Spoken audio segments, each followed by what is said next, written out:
My girlfriend pretended to be sick to keep me from visiting my dying friend, so I faked something worse, and what followed exposed everything. Original post: I, 27 male, discovered 3 weeks ago that my girlfriend of 2 years has been faking illnesses to control me. The latest incident finally opened my eyes to a pattern I'd been too blind to see. My best friend Diego has terminal cancer. We've been friends since middle school, the kind of friendship where you don't talk for months but pick up right where you left off. 6 months ago he called with the diagnosis. Stage 4, maybe a year left. I promised to visit him regularly. He lives 3 hours away, manageable for weekend trips. First few visits went fine. Then, my girlfriend Ava, 25, started having issues. Visit 4. Ava got food poisoning the night before. Spent hours in the bathroom, crying, begging me not to leave her alone. I canceled. Visit 5. Sudden migraine, the kind where she needed darkness, silence, and me holding a cold compress to her head. I canceled. Visit number 6. Her period cramps were unbearable. She'd never had bad cramps before, but suddenly needed me to get her heating pads, meds, specific foods. I canceled. 3 weeks ago, Diego called. His voice was different, weaker. "Hey man, doctor says I've got maybe a month, 2 if I'm lucky. I'm coming this weekend, no matter what." You've said that before. That stung, because he was right. Me, I promise, Saturday morning I'll be there. Friday night, like clockwork, Ava started feeling dizzy. "Babe, something's wrong, the room is spinning." "When did this start?" "About an hour ago. Getting worse. We should go to the ER." "No, I just need you here, can't be alone like this." "Ava, I really need to see Diego tomorrow." Her face changed, the dizziness seemed to pause. "Your friend is more important than your girlfriend having a medical emergency?" Me, if it's an emergency we need a hospital. I just need rest and you taking care of me. Is that too much to ask? Something clicked. Every illness happened before I'd visit Diego. Never before work, never before her plans. Only mine. Me, okay, let me call Diego and cancel. Immediately perking up. "I'm sorry, babe, I know he's important to you." Made the call in the bathroom, but I didn't cancel. Told Diego I'd be there no matter what. Then I started my own performance. Update 1: that Friday night, I played along, brought Ava water, held her hand, acted concerned, but I was documenting everything. Saturday morning, she was still dizzy. Me, "I'm running to the pharmacy. What do you need?" Ava weakly, "Just stay with me." Me, "I'll be quick, 20 minutes. The second I left, I pulled up our doorbell cam app, watched her jump out of bed, go to the kitchen, make breakfast, dance to music. Full recovery miracle. But I didn't confront her. Went to the pharmacy, bought random stuff, came back. She was back in bed, looking pale. Me, "Feeling any better?" Ava, "Maybe a little." "You're not gonna leave me, right?" "Of course not." Texted Diego, "Running late but coming, I promise." Spent the morning caring for Ava while reviewing our history.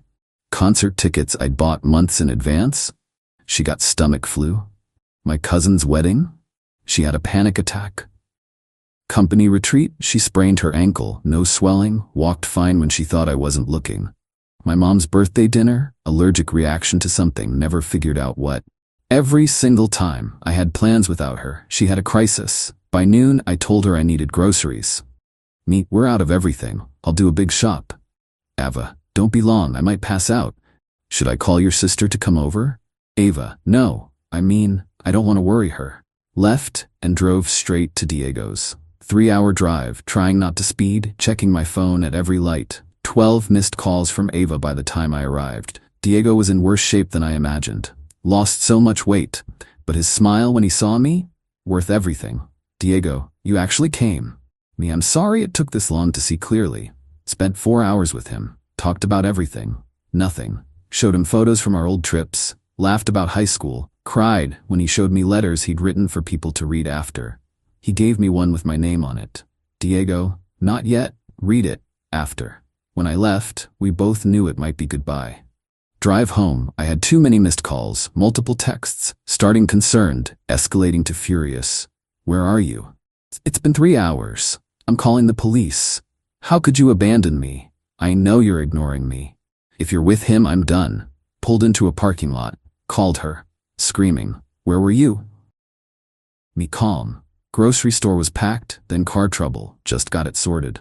For 7 hours? Me battery died, had to wait for roadside assistance, then they were backed up. Phone died too. I almost called 911. Why didn't you? Silence. I was too weak to dial. But you sent 82 texts? That's different. Got home. She was furious but trying to maintain the sick act. I played dutiful boyfriend, made her soup, fluffed pillows, all while planning. Update 2 decided to beat her at her own game. Next week I scheduled another visit with Diego. Told Ava on Monday. Me, I'm seeing Diego Saturday. All day, he's not doing well. Oh, okay. Too easy. I knew she was planning something. Wednesday, I started my performance. Came home from work looking tired. Me feeling kind of off. You look fine to me. Thursday, escalated slightly.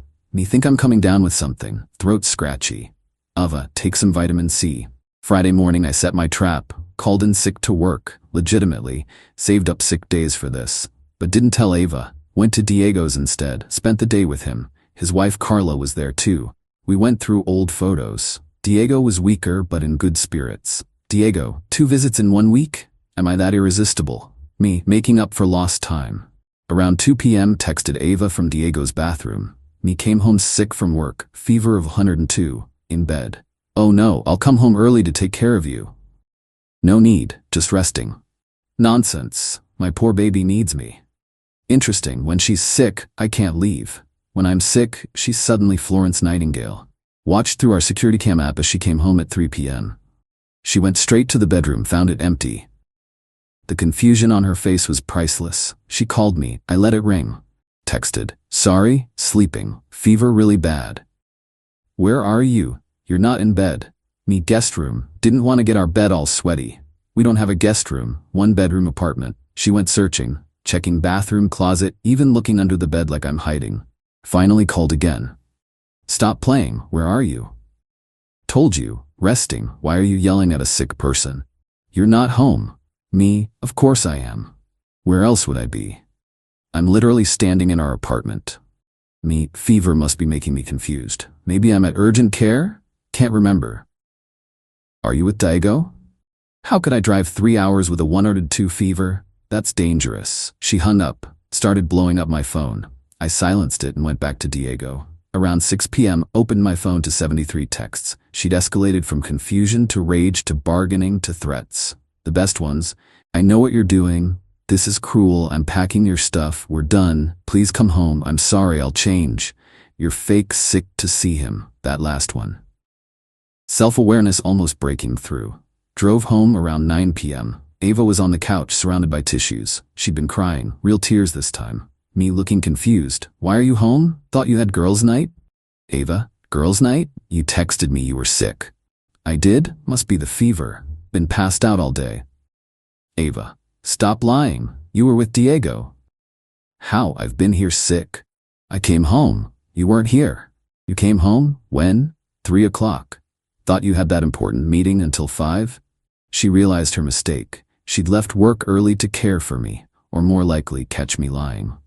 I was worried about you. So worried you're yelling at a sick person? Played up feeling weak, stumbled to bedroom.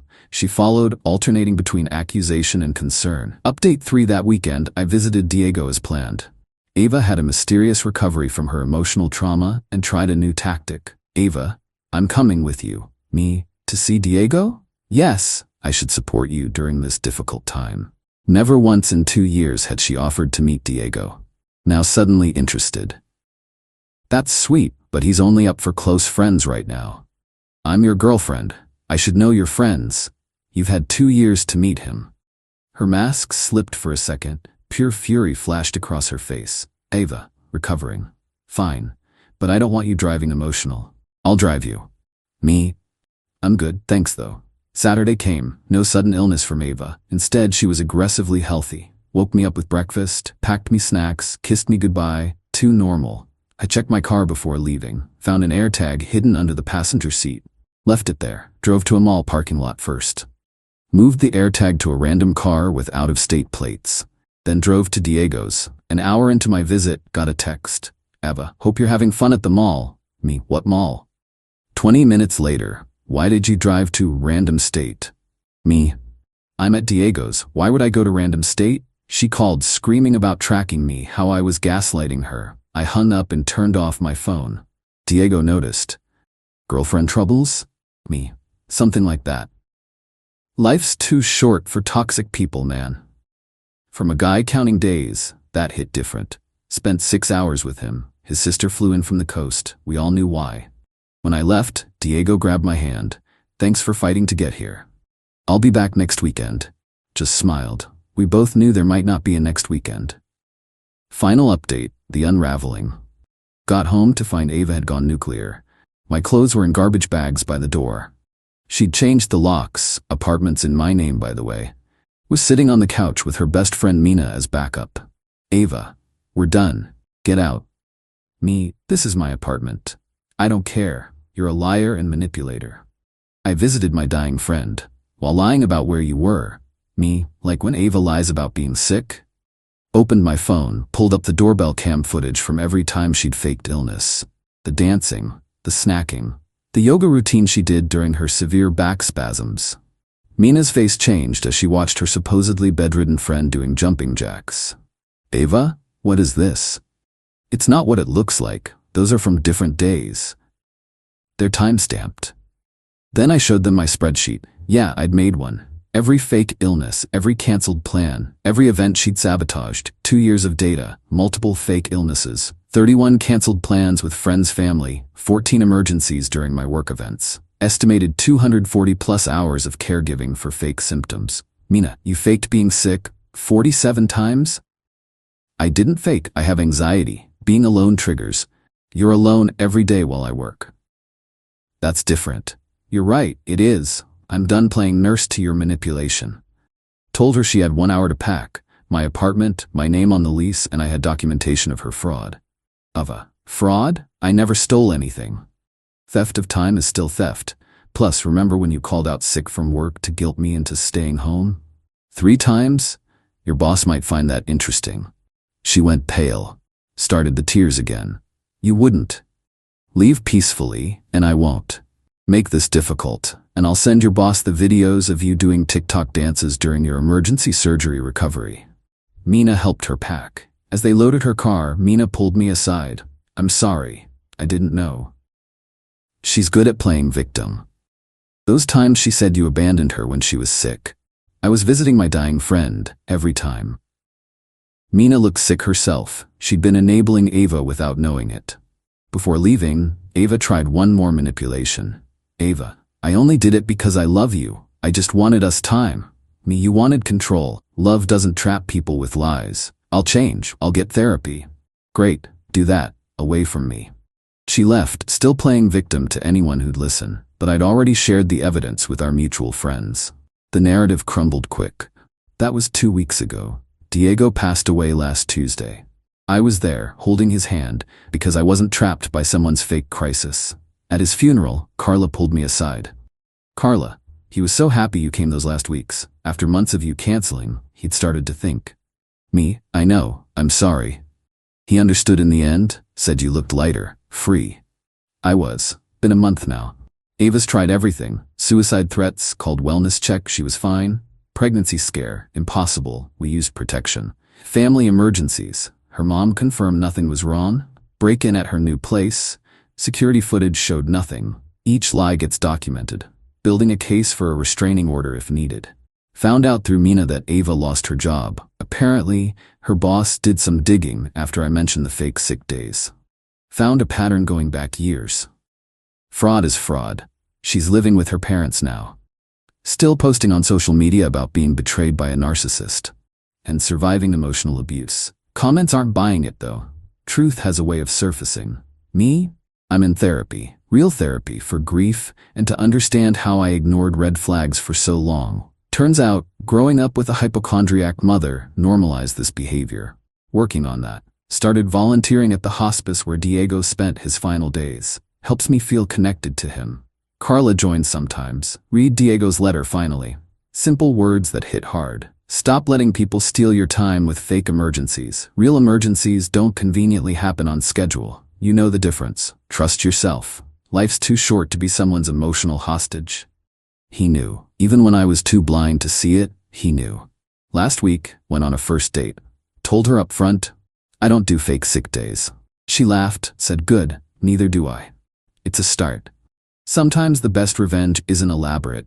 It's just refusing to play the game anymore. Ava wanted attention through lies, now she has none through truth. And somewhere, Diego's probably laughing at how his death taught me how to live.